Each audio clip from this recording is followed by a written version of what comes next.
भवानी। ये जो आचार्यों के द्वारा, महापुरुषों के द्वारा ये जो भक्ति मार्ग का पक्षपात किया गया है, क्यों किया गया है, ये विचारणीय बात है। कोई ये केवल हमारी भाव भावना मात्र नहीं है, ये ज्ञान है, विज्ञान है, मनोविज्ञान है। प्रत्येक धरातल पर यही बात खरी उतरेगी भाई। ऐसे अभी मैंने आपको कहा कि जीवन में साधन निरंतर बना रहे। अब निरंतर वही साधन बना रहेगा ना जो सहज होगा। ये शरीर है भाई, ये जीवन है, दैहिक दैविक भौतिक तापा, ये तीन ताप जीव के साथ ही लगे हैं। कभी तन अच्छा नहीं होगा, कभी मन अच्छा नहीं होगा, कभी धन अच्छा नहीं होगा, कभी स्थिति अनुकूल होगी, कभी प्रतिकूल होगी। इसी संस्कृति का नाम संसार है। एक रस भजन कैसे संभव है? फिर कोई ऐसा साधन हो जिसमें विधि निषेध ना हो। और आप देखो, ज्ञान हो, कर्म हो, योग हो, ध्यान हो, कुछ भी हो भाई, कुछ भी हो, आप जाकर देखिए, वहां थोड़ी तैयारी चाहिए, वहां एक विशेष योग्यता पात्रता लेकर ही आप आ सकते हैं। एक ये दरबार ऐसा है, एक ये दरबार ऐसा है, जब भी आओ, जैसे भी आओ, हाँ बस एक शर्त है, हे दरबार दीन को आन। बस ऐसे आओ,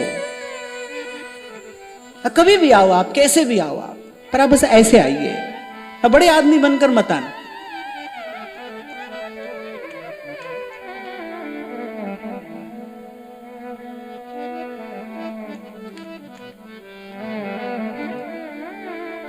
तो विचारणीय बात है ये भक्ति का पक्षपात क्यों महाप्रभु कह रहे हैं, सकई तो सब परपंच तज, कृष्ण कृष्ण गोविंद कहे।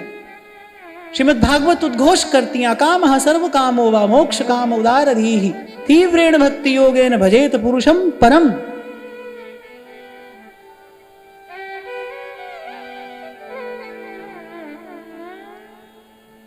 संसार सिंधु मति दुस्तरम उत्तीर्षो नान्यः प्लवो भगवतः पुरुषोत्तमस्य लीला कथा रस निषेमण मंतरेण पुंसो भवेद विविध दुख दवार्दितस्य।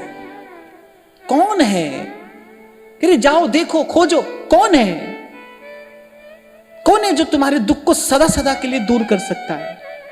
कौन है जो तुम्हारे जीवन में यही अभी तत्काल आनंद की वर्षा कर सकता है? कौन है? जाओ ढूंढो, कोई वो एक ही मिलेगा, जिसे संतों ने ढूंढ कर बता दिया है। तो व्यास जी कह रहे हैं, गोपाल जब भजिए तब नीको। इसलिए कहते हैं भाई, सबका आदर करना, सबका सम्मान करना, सबकी सेवा करना, सबके साथ यथोचित व्यवहार करना, जहां लेना हो लेना, जहां देना हो देना, बोले ये सब यथा स्थान यथा समय करते रहना। पर तुम्हारे भीतर जो तुम हो, जो तुम्हारा विशुद्ध स्वरूप है, जो तुम्हारा वास्तविक स्वरूप है, जो तुम्हारा सत्य स्वरूप है, और वो क्या है?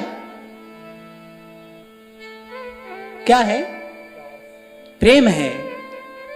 जीव का विशुद्ध स्वरूप क्या है? प्रेम है। आप ये नहीं समझना कि मैं किसी भावना में बहकर कह रहा हूं, ना, वेद शास्त्र सम्मत बात है। भगवती श्रुति कहती है भगवान का विशुद्ध स्वरूप क्या है? रसो वैसह। फिर भगवान कह रहे ममैवांशो जीवलोके जीवभूतः सनातनः। भगवती श्रुति कह रही है वो कौन है? रसो वैसह, रस है। फिर भगवान कह रहे हैं जीव मेरा अंश होने से, मेरा अंश है, रस का अंश होने से फिर जीव भी रस रूप है। इतनी बात समझ में आई? अब जाकर ढूंढो रस कहां है। भाव भक्ति की बात रहने दो, अपने जीवन में ही खोजो रस कहां है। प्रेम में रस है। आपके संबंधों में देख लो, आपके व्यवहार में देख लो, जहां प्रेम है वहां रस है, जहां प्रेम नहीं वहां कोई रस नहीं है। जहां आत्मीयता नहीं है, जहां सद्भाव नहीं है, वहां पर कोई रस नहीं है। प्रेम ही रस है। तो आपका जो सत्य स्वरूप है, आपका जो विशुद्ध स्वरूप है, यहां आचार्य संत गुरुजन ये कह रहे हैं भाई, आदर करना, सम्मान करना, सेवा करना, अपने कर्तव्य का पालन करना, अपने अपने धर्म पर बने रहना, जहां लेना हो लेना, देना हो देना, पर प्रीति तो नंद नंदन सो की जय। पर जब प्रेम की बात आए ना, तो जब प्रीति की बात आए, नंद नंदन सो की संपत्ति विपत्ति पर प्रतिपाल, कृपा करे सो जी जय। प्रीति तो नंद नंदन सो की जय, नंद नंदन सो की। और मैं तो इतनी ही बात आपको विनम्रता पूर्वक कहूंगा, ऐसी शास्त्र की भी आज्ञा है, ऐसा अनुभवी जनों का भी अनुभव है कि किसी भी बात को मानने में, स्वीकार करने में, या तो अपना अनुभव सहायक होता है,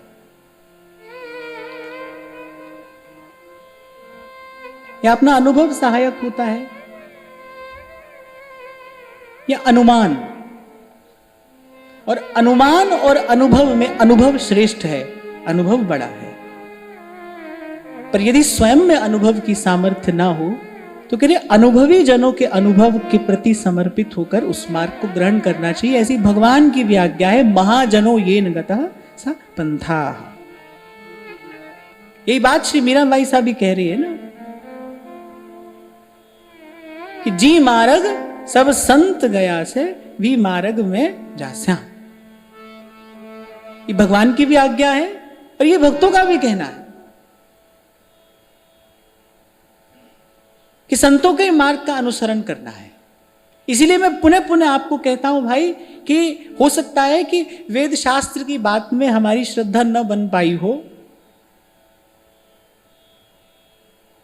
सकता है कि कहीं विधि निषेध का पालन करने में भी हमसे भूल हुई हो, पर मैं अपने जीवन में सबसे बड़ी कृपा यही देखता हूं कि संतों की कृपा से संतों की बात में भरोसा हो गया, संतों की बात पर विश्वास हो गया।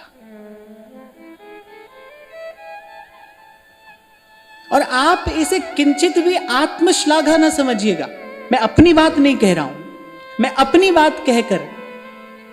बात कहकर केवल संतों की कृपा का गुण गा रहा हूं। मैं ये बता रहा हूं कि इन शब्दों में कितना बल है, इन शब्दों में कितनी शक्ति है। ये शब्द किसी के भी अंधकारग्रस्त जीवन को ओज तेज उत्साह से भर सकते हैं, प्रकाशित कर सकते हैं, उद्भासित कर सकते हैं, सुहासित कर सकते हैं। ये शब्द